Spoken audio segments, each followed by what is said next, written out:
You were recording my diatribe about my about my garden woes. All right. So, good morning. It's great to see everybody. We are so for anybody who doesn't know me, because we have to talk. We get a lot of people who watch these recorded kind of after the fact, and so I have to talk as though there are more people here right now than there actually are. But for anyone who doesn't know me, I'm Jessica, one of the trustees here at Fifth Element Free Church. I feel like I haven't done a sermon in a while. I was trying to, it's like May. So I was like, oh gosh, it's been a while. Okay. But yeah, it's nice. It's nice to kind of be back. I decided to take a little bit of a more casual approach with this one because the last two times that I've delivered sermons, I was up until like ungodly hours the night before, like writing down every single word and then, kind of feeling like I'm delivering like a canned speech, which is really not my style. I think I kind of tend to do better when I just kind of fly off the cuff. So I did make some notes because, hashtag Virgo problems. But I try not to write down every single thing that I'm going to say. So we are going to talk today about the idea of constructive selfishness. And this was a term that was actually thrown out by a woman that I follow on Facebook. She writes these, she doesn't post very often, but when she does, it's like these really long and like full of wisdom kind of posts. She's a practitioner, a spiritual practitioner who's been in the game for quite some time. And you can really tell when you read her stuff that she just gets it on like so many levels. And in one of her posts, she, just very casually, the post wasn't even about constructive selfishness, but she just kind of threw it out there as a term. And God, did my eyes go right to that term, constructive selfishness. Because as soon as I heard it, I was like, oh my God, what a beautiful way to kind of, what a beautiful umbrella term to really encompass a lot of the stuff that we talk about, right? Like boundaries and learning how to say no and putting self first and self-care, right? Like all of those things can kind of be, stuck under this umbrella term of constructive selfishness. So I started, kind of digging into what it means and really kind of trying to reverse engineer my way through it, and what are all the things that are kind of encompassed by that term. So I came to a couple of really interesting conclusions, right? So I'm going to throw out a couple of sentences, and I want you to just think in your head kind of true or false, right? When I say these sentences. So the first one, true or false, right? This is a very famous Carl Jung quip.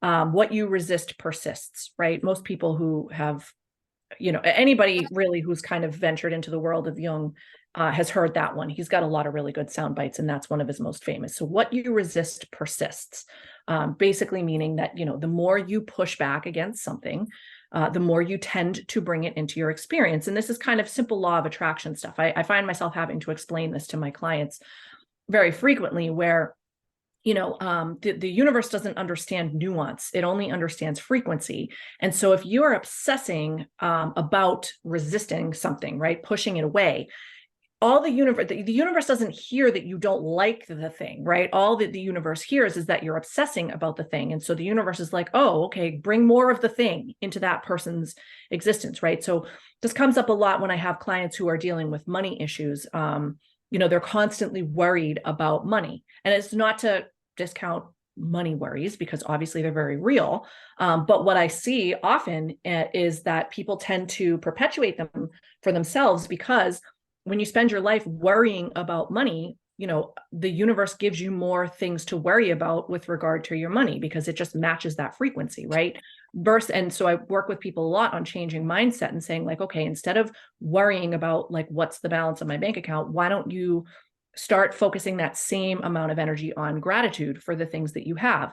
And when you do that, lo and behold, the universe responds by giving you more things to be grateful for, which oftentimes results in, a fatter bank balance, right? So it's again, it sounds kind of trite, but it works. It's worked in my life. I've seen it work in many, many other people's lives. And it's very effective, but it all comes back to this idea of Jung, that Jung said, which is what you resist persists. So I guess I'll ask you, kind of true or false, right? Does everybody believe that what you resist persists? Has anybody else experienced that, right? like I said, for me, the answer is yes. Okay. So let's put a pin in that idea of what you resist persists. And let's look at another kind of common axiom, which is what you allow will continue. Right.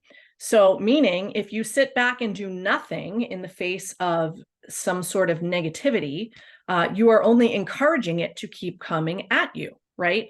Now, I would be very surprised to hear anybody who says that that's false, because that's, this is just this is simple boundaries 101, right? If you don't put up a boundary with somebody or something or whatever, then they're going to keep coming at you and, until you have no choice but to basically push them away. Now, if you think about these two ideas together, so what you resist persists and what you allow continues, what you realize is that they are kind of opposite statements, but they both result in the same thing, which is the perpetuation of something that you don't like, right? So whether you resist it or whether you permit it, either way, you are opening up a space for things that, that you don't necessarily want in your experience to still have some space there, right? So what I came to conclude once I kind of was like ruminating on these, kind of two seemingly juxtaposing ideas that result in the same conclusion, is that the only way to really move through life is with affirmative intention, right? You can't just resist things that you don't like, and you can't just allow things that you don't like, because in either one of those scenarios, you're going to end up, with a whole bunch of the thing that you don't like. And so how do you move through life? You have to move through with affirmative intention to kind of dispel or deal with the things that, that don't make you happy, right? Easy enough. So far, so good. Okay. But I think what happens we are socially conditioned from a very young age. Well, let me back up. A lot of people move through life without affirmative intention, right? A lot of people are kind of just floating through life, waiting for the next person, place, or thing or authority to kind of tell them what to do, right? They don't take any real active steps to create their own reality.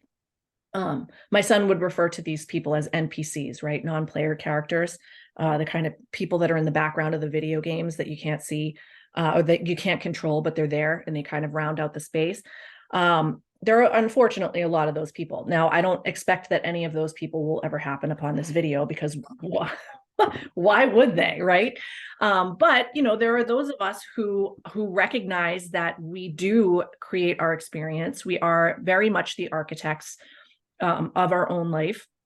And therefore, it would be silly, really, to not kind of take an active interest and to take steps towards creating the type of life that we want. Now, and again, I feel like that kind of goes without saying for the people who are here right now.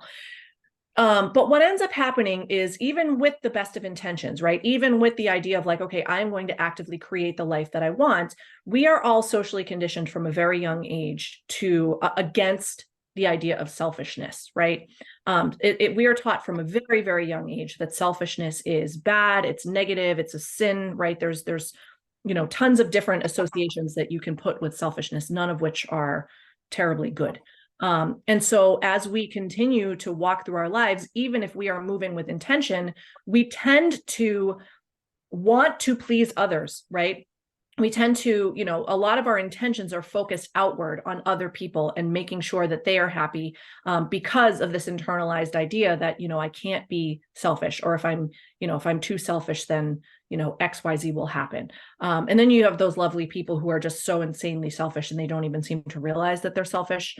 Again, I don't necessarily expect most of those people to happen upon this video, but if they do, you guys suck. No, I'm kidding. But yeah, no. So it's, selfishness is, it can be bad, right? It's like anything, right? I feel like for the most part, things are rarely black and white, right? Selfishness, like most emotions and activities that humans can engage in, it exists kind of on a spectrum.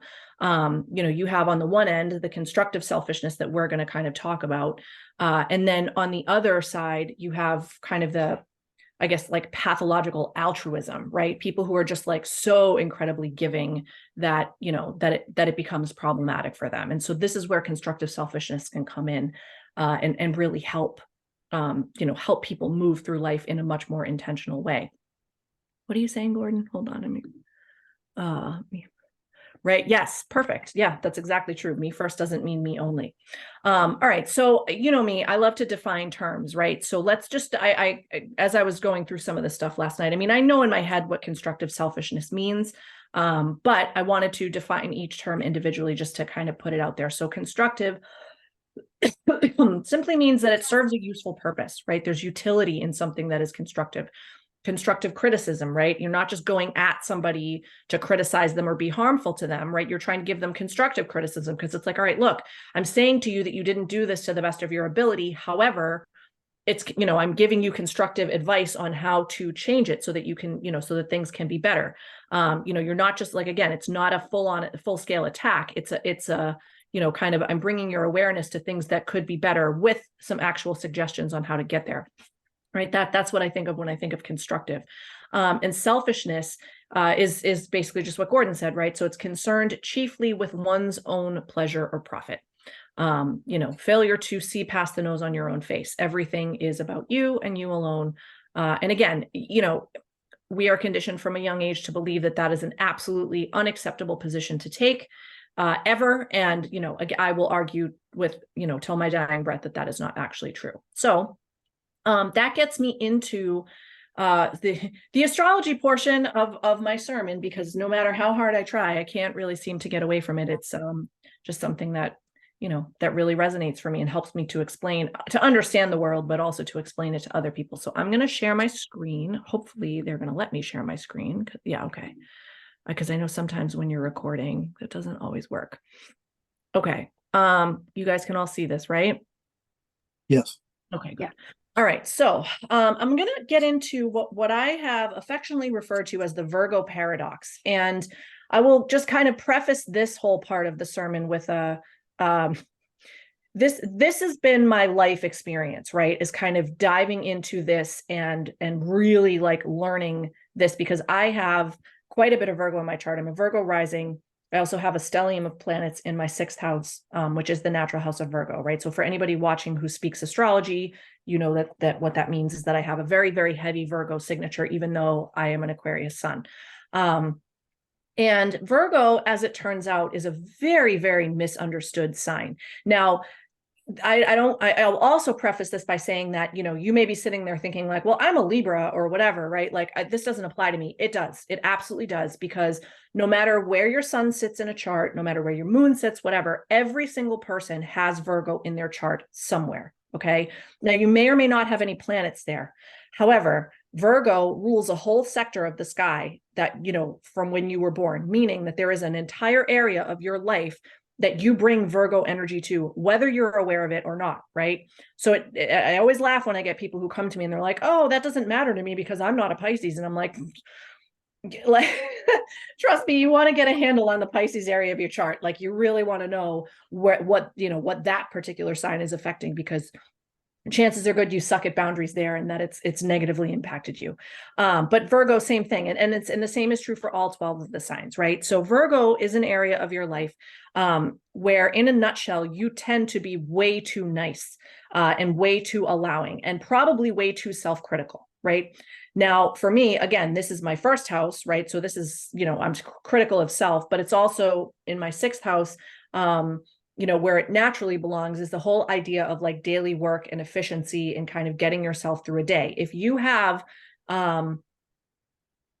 you know, problematic relationship with your own boundary system in these areas, you can imagine that this is going to be problematic. Now, I'm going to back up and I'm going to kind of explain a very, very fundamental idea here in astrology. So what we're looking at here, this picture over here, is what I will refer to and what other astrologers refer to as the natural zodiac, meaning it's the zodiac wheel without regard to anybody else's house placements, positions, planets, right? It's literally just, these are the 12 signs.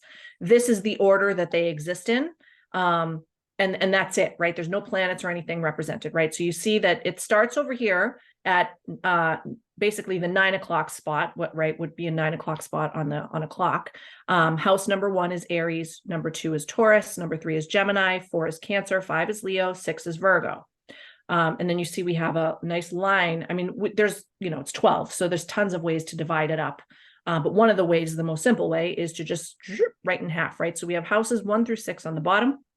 And then up top, we have houses 7 through 12. So we have Libra at 7, Scorpio at 8, Sagittarius at 9, Capricorn at 10, Aquarius at 11, and last but not least, Pisces at 12, right? And then it starts all over again. Now, every single house and sign is a different life lesson, okay? And I'm not going to get into like the specifics of each one of them too much, because that's a whole, that could be a whole sermon unto itself. But in order to kind of understand where I'm going with the whole idea of the Virgo paradox, it helps to kind of put the whole wheel in context so that we can focus on Virgo and it will make sense. So we have down here, the bottom half of the wheel, houses 1 through 6. This is considered to be the personal side of the wheel, meaning that all of the life lessons we learn down here, we learn alone, right? Basically, right? It's incumbent upon us to kind of figure all of these lessons out on our own. Then we get bumped up to the transpersonal side of the wheel up here, which is the top half, right? So Libra through Pisces. And what happens up here is that we essentially repeat all of the exact same lessons that we learned down here in the bottom half. Only now we are learning these lessons not alone, but through the vehicle of other people, places, and things, right? So the lesson fundamentally is the same, but it looks different because now there are other people who are helping us to learn the lesson. So just to give you an example, all of the signs exist on an axis, right? So house 1 is opposite house 7. That is the Aries Libra. You see it up here, the Aries Libra axis of self. And the name of the axis gives you a very big clue about the lesson that you are supposed to be learning along this axis, right? So the axis of self, Aries Libra, teaches us about our self, right? On the Aries side, in the first house, I learn about myself by being myself, right? By literally just existing. This is how I learn about who I am. On the 7th house side, this is the house of partnership, right? Libra is about marriage, business partnerships, any situation where you're in a one-on-one type of relationship with another person. That can be romantic, but it can be a whole host of other types of relationships as well that have nothing to do with romance. These are considered to be close relations through which we learn about ourselves, right? I learn about myself by taking that personality that I cultivated over in Aries, bouncing it off another person and seeing what kind of feedback I get, right? So either way, we're learning about self. It's just a question of, am I learning it alone or am I learning it with other people? And this happens in every single one of these situations, right? So it's about survival here on the Taurus Scorpio axis. I learn to survive alone. I learn to survive with others. Learning, right? I figure out how I learn down here in Gemini. I learn through others and institutions and higher learning things in Sagittarius. Responsibility along the Cancer Capricorn axis. Ego, excuse me, one of my favorites, along the Leo Aquarius axis. And last but not least, we get to houses number 6 and 12, right? This is the axis of service. Now here we have Virgo on this side, and here we have Pisces on this side. And this house right here, right? You can see that this is the gateway house. This is the last house before we get bumped up into the transpersonal side of the wheel. So Virgo is really kind of like I'll call it like a way station, right? Because at this point in the game, this refers to a point in your life where you're a young adult, right? I like to think of this as kind of like college age. Like you think you're all grown up, but you're really not all grown up, but you won't actually realize that you weren't all grown up until you get into your 30s and you look back and you're like, damn, I was still a kid. That's basically this particular sweet spot right here. And what you're meant to do in the Virgo area of your chart, the 6th house, is to kind of take stock of all of these houses 1 through 5 and all the lessons we've learned so far, right?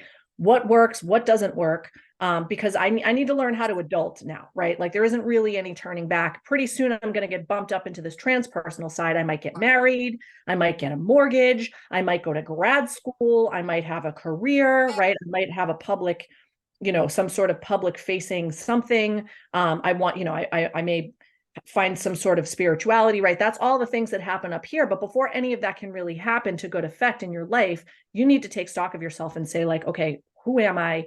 How do I get through a day? What does my adult life look like, right? That's what happens in Virgo. Now, as I mentioned, this is the axis of service. And this is where people tend to get tripped up, okay? Because when I say the word service, does anybody here think of self?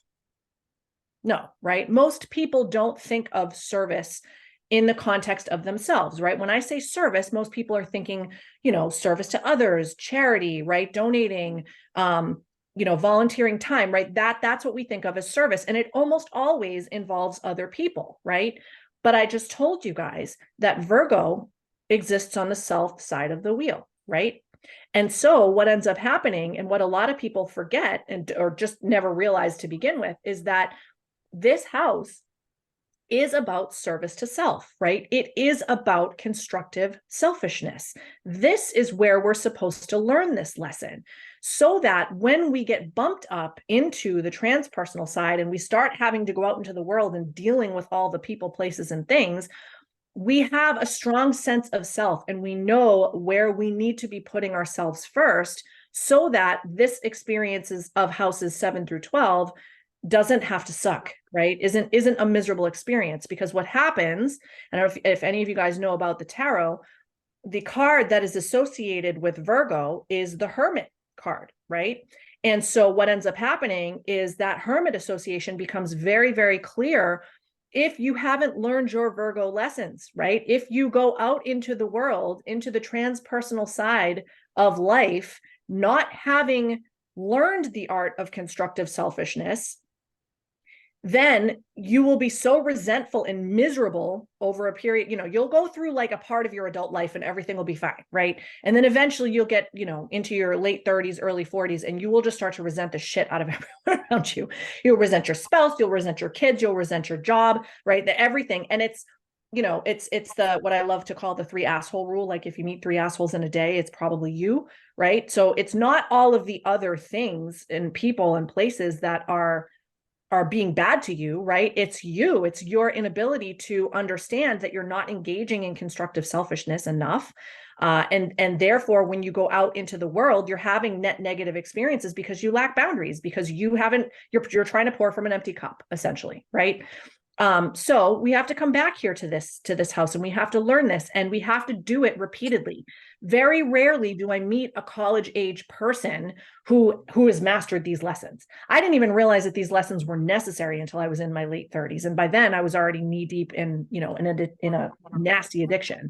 So even though I started learning that these things were necessary, I didn't even have the tools emotionally to install, these buttons, right? It wasn't until I got sober in my early 40s and was like, oh, okay, I really need to start taking these lessons to heart, right?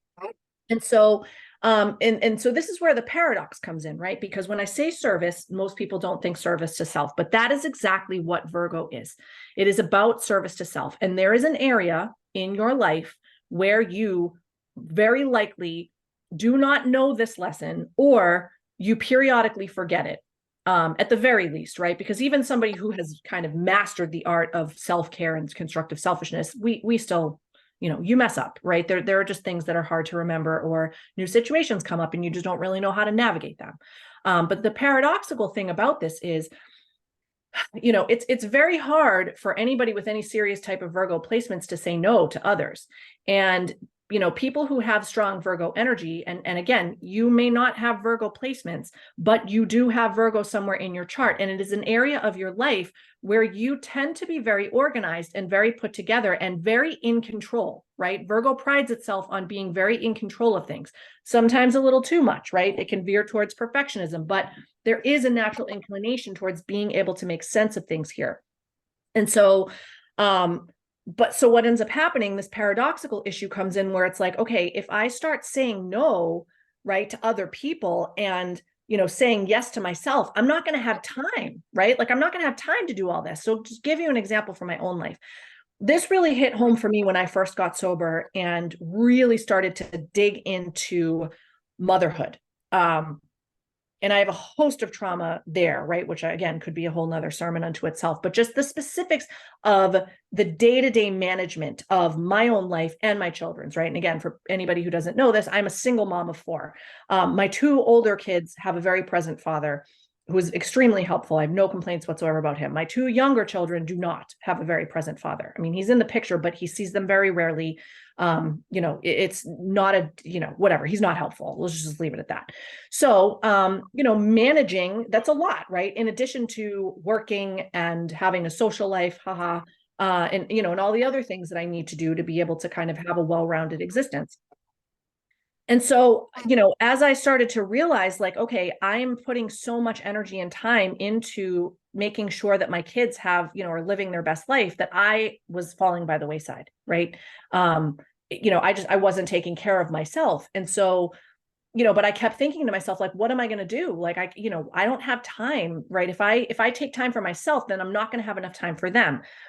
Turns out that somehow by taking the time to focus on self, right, by engaging in that constructive selfishness, I somehow managed to free up not just enough energy to make sure that my kids get all that they need, but extra, right? So when I really started to engage in the constructive selfishness, and I'm going to give examples of it, right, so that people can kind of put this into context for their own lives, all of a sudden I had enough energy to start a business, right? Like all of a sudden I had energy to be doing things that I couldn't manage before. And this is the paradox, right? Because you would think logically, like, okay, if I spend more time doing stuff for me, I'm necessarily going to have less time and energy for others. But it's actually the reverse that turns out to be true. And I think that what's happening is, like, as you spend more time focusing on self and making sure that your cup is full, when you go out to the world and you help out other people, be it your kids, your job, your spouse, whatever, you bring your best self and your most efficient self, right? So you don't end up in that hamster wheel trying to help other people the way that you would if you were tired, right? If you were kind of lacking energy. So it's extremely, extremely important to kind of understand, you know, that constructive selfishness is really a necessity. And it will, you know, if practiced over a long period of time and really kind of intentionally incorporated into your life, you will notice a host of benefits that come along with it. You know, one of which is that, like, you just feel better, right? You feel better about your relationships. You feel better. You lack the resentment that comes along with, like, constantly feeling like you're on the receiving end of, like, everybody else's BS all the time, right? It's extremely, extremely important stuff. So, let me look here. I've just been talking and, like, not paying any attention to my notes, which is fine because I think I hit them all. Yeah, so I wrote this, and this is really the definition of constructive selfishness. If you make things work for yourself, you can make things work for others. Selfishness in its purest form wholly disregards others. And I think we can all agree that that's not the best way to be most of the time. Constructive selfishness is actually inclusive. By focusing on yourself and your needs first, you can help others by showing up as the highest and greatest version of yourself. So that's essentially what I was saying. Now, what does constructive selfishness look like? In my opinion, constructive selfishness is extremely modest. You know, it's going to look different for everyone, obviously, but it's surprisingly simple stuff. You know, it's not extravagant vacations once a year or weekly spa appointments or, you know, decadent meals out every day or whatever. Now, I'm not knocking any of that, right? If luxury is your thing and you've got the money and the time, you know, have at it. But what I'm talking about as far as constructive selfishness is, like I said, it's a lot more humble than that. Now, in my life, it looks like this. It looks like daily prayer and meditation, right? These are things that I have found are not negotiable. Now, you know, I would run into issues with this sometimes because I like to pray and meditate when I first get out of bed.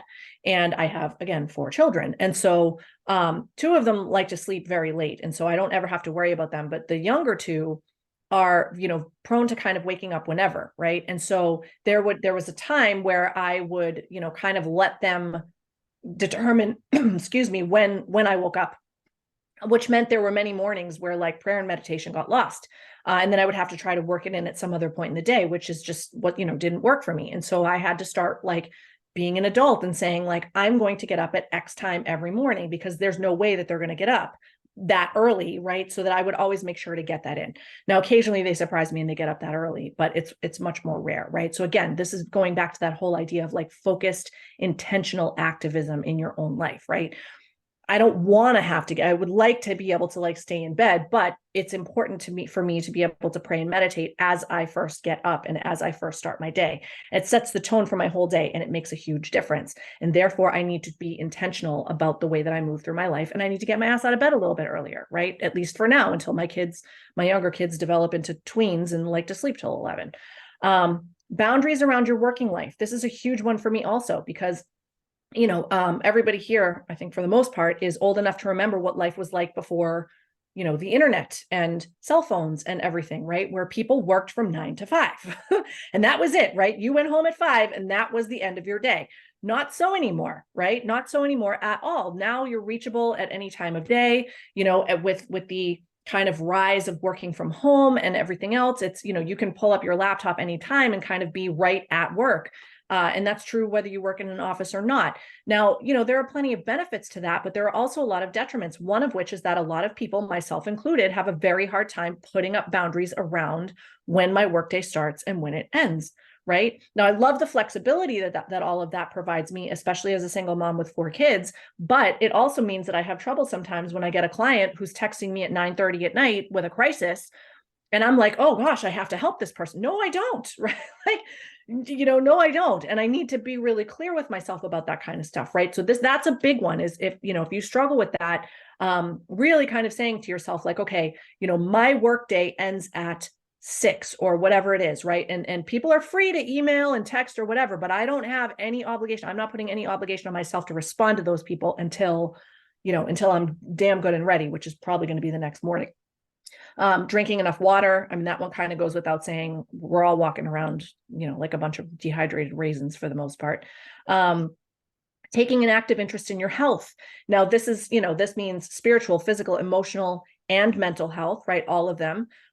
This one came up for me recently too, where I'm in my mid 40s now. So I'm starting to have perimenopausal symptoms. And I, they were coming on kind of fast and furious, and I just kind of ignored them. For almost like the better part of 6 months. And I was miserable. I was getting daily headaches. I had vertigo. I mean, a whole lot of stuff. And I was like, oh, this is fine, right? This is fine. And it wasn't, right? It wasn't fine. And it was 100% starting to affect my daily life, my work, my kids, right? I was, snappy at them. And it was just kind of, I don't know what it was. I needed to get out of my own way and, can't come to learn about, the types of things that my body needs at this particular age, one of which is protein, right? Now, I have a great diet. Like, I am a very, very good eater and always have been. And I love meat. So like, it's not like I wasn't getting any protein, but one of the things I learned was that you're supposed to have, at my age anyway, for women, 100 grams of protein a day, at least 30 of which are supposed to come in your very first meal within an hour of waking up. And that will set my hormones up for success basically throughout the day, right? The hormonal matrix that carries you through the day is set up better if you do it that way. Now, I eat a ton of protein, but it's usually dinner, right? So it's not, so I mean, in these, it's just like, again, active, intentional focus on the types of things that will make you feel better, right? That me making sure that I get 30 grams of protein for breakfast doesn't hurt anyone else.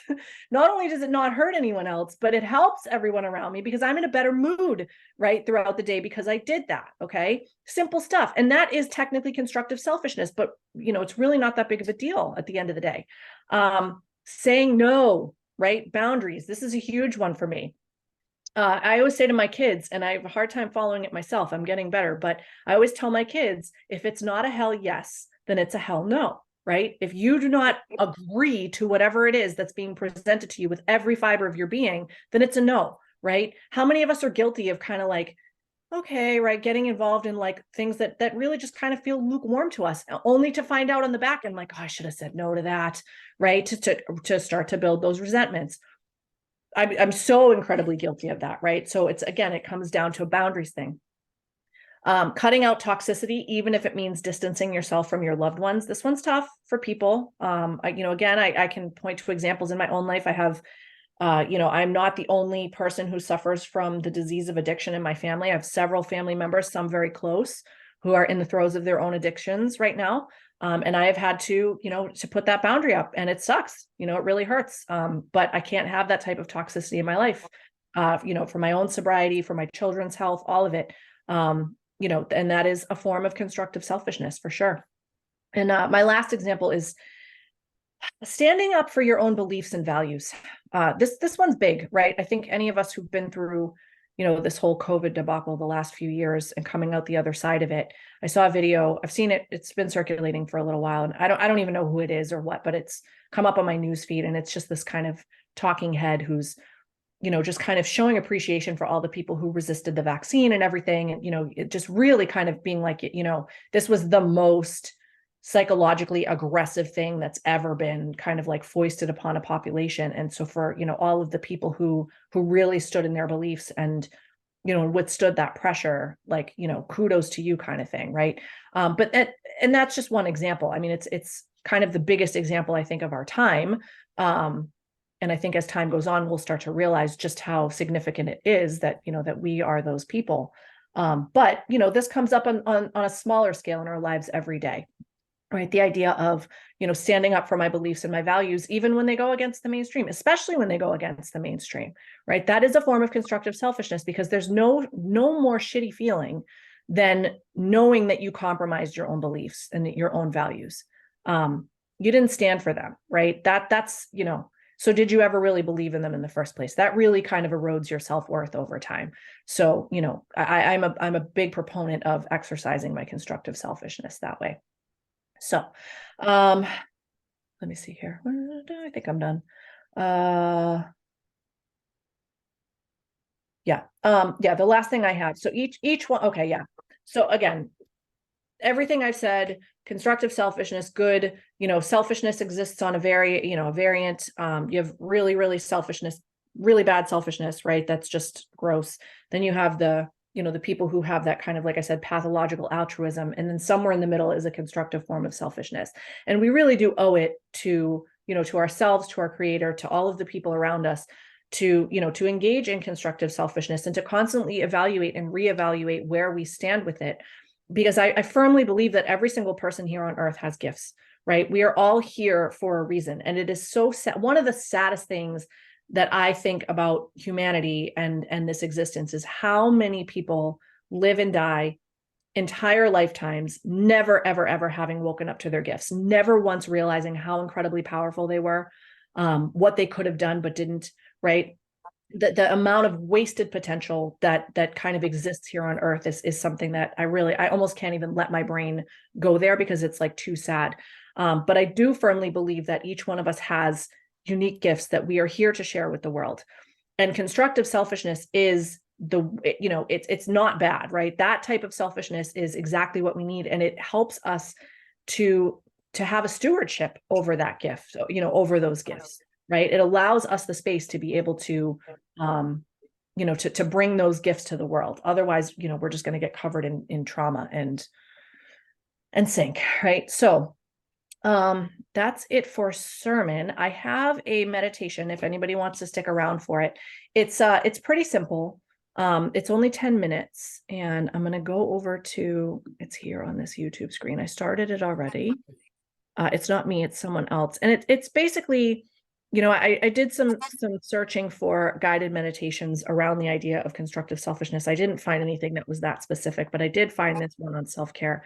And it talks a lot about the idea of cultivating inner peace, right? And how important that is. And once you have it, right? Once you've achieved that inner peace, you find out how beautiful and wonderful and valuable it is that you don't let anybody else mess with it. And sometimes that's how we come to constructive selfishness, is, because we're trying to guard that inner peace that we've worked so hard to cultivate in the first place. So if anybody would like to stick around for it, we'd love to have you. I'm going to shut my camera off and we will, we'll do this.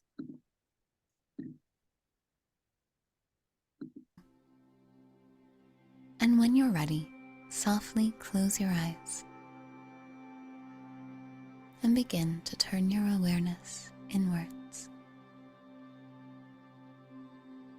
Slowly and gently gathering your awareness within. Tuning into breath and body, heart and mind. Just observing everything.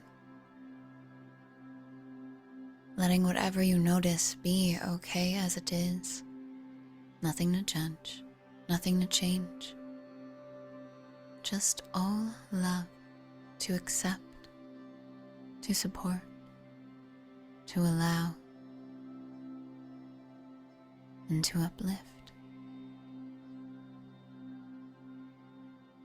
Feel yourself relaxing into the certainty of this.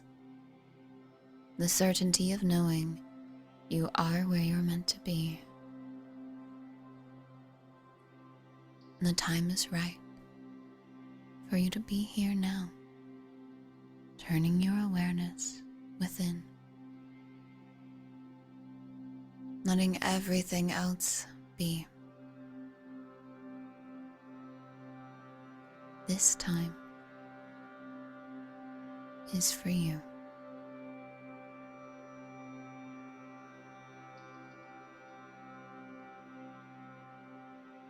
Breathe in deeply to the understanding that this time is for you. You are doing this solely for you. Yes, of course, it may create a trickle effect, positively impacting many others. But you do this right now for you, as a gift to yourself.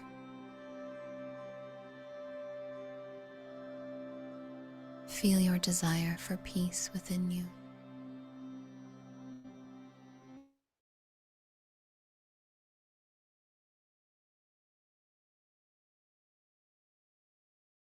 Understanding, almost even an urgency of understanding that whatever you desire exists. Whatever you desire exists. It's waiting for you to line up with it. So, your desire for peace is met equally with an experience of already feeling and being peace. You find it now, or rather, it finds you, and you relax into it.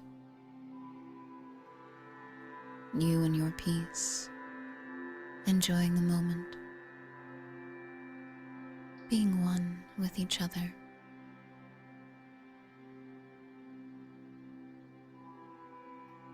And you say out loud or in your mind, "Thank you, peace. Thank you."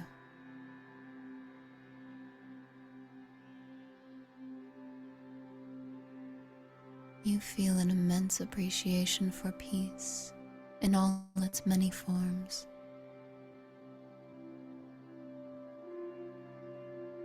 But perhaps most importantly, or at least most pressingly right now, you feel an appreciation for the energy of peace. How the energy can just exist no matter what is going on. We may or may not choose to line up with it, but the energy is always there. And you appreciate it now for existing in all circumstances and in all ways. It feels like a returning to the knowledge that it is always there, alive and well, within you,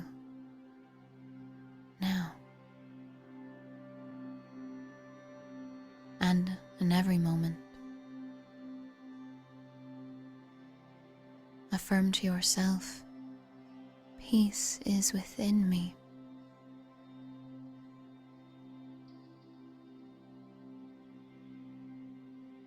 I choose peace now. In every way and every day, I am becoming more peaceful, moment by moment. I choose peace within me and around me.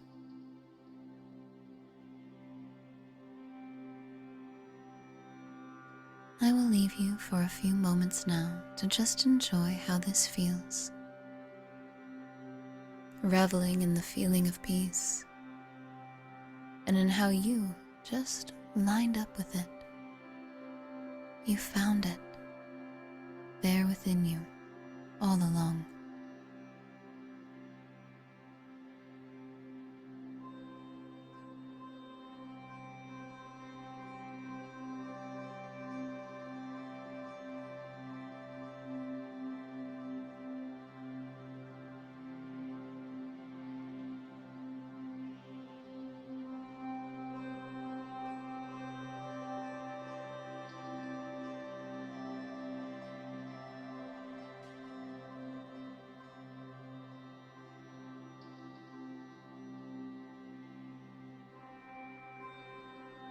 Tune in to the sensation of all is well. All is peace. This is a job for the heart, for the subtle senses, more so than it is for logic.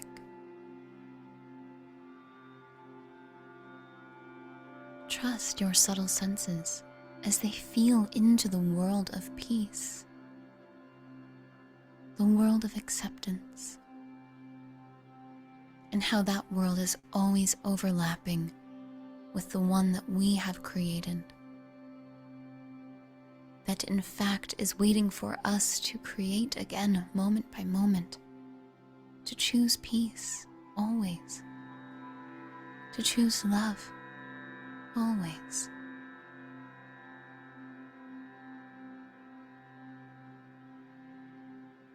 Feel how it waits for you to line up, to feel it, to know it, to choose it again and again, over and over. Breathe in deeply to a sense of empowerment, knowing that this choice is yours. And release with a sigh whenever you're ready.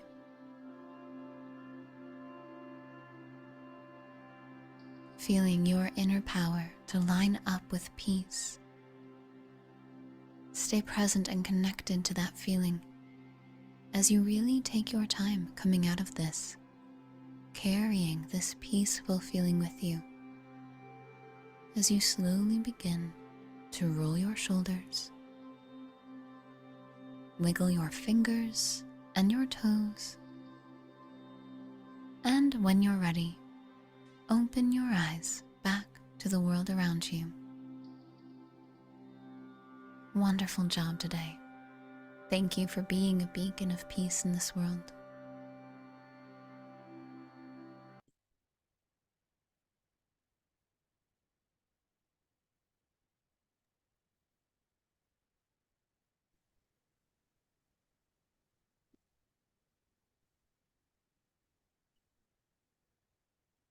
All right. Thank you for being a beacon of peace in this world. I didn't love her voice. I thought about recording it, and then I was like, no. All right. So that brings us to the end of our Saturday sermon for the week. Thank you for being here. Jordan has graciously put up links in the chat. If anybody wants to sign up for our newsletter, visit our website, just check it out. We love having new people come through. We have, if anybody, we are, I mean, we're running a nonprofit over here. So if anybody feels called to make a donation, that's always appreciated as well. We can donate via Square. Jordan put the link up in there as well. I don't know that we have any announcements.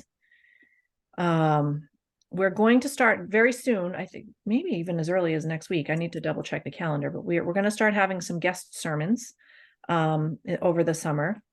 So you don't have to listen to me, Nicole, and Jordan drone on every week anymore, because we now have, for those of you who are on are in our group, we're in the process of bringing in our first crop of ministries. And we've got I'm psyched about them. I mean, we have some amazing, amazing practitioners on board with us now. And part of their training up as ministers of Fifth Element Free Church involves them coming and ministering to you guys. So y'all get the benefit of having some of the best spiritual practitioners I've ever seen just talk about their areas of expertise in the near future. So I'm really excited, not only because it means we don't have to do this every week anymore, but also because they're all submitting their sermon ideas, and it's just amazing. Like it's going to be some really good stuff. So I'm psyched for to have that content. So as always, we are very, very appreciative of anybody who takes the time to come and hang with us on Saturday, or to watch us on replay whenever it works for you. If you have any questions about anything we're doing over here, please, please, please reach out. And otherwise, have a great weekend and a very, very happy 4th of July. America.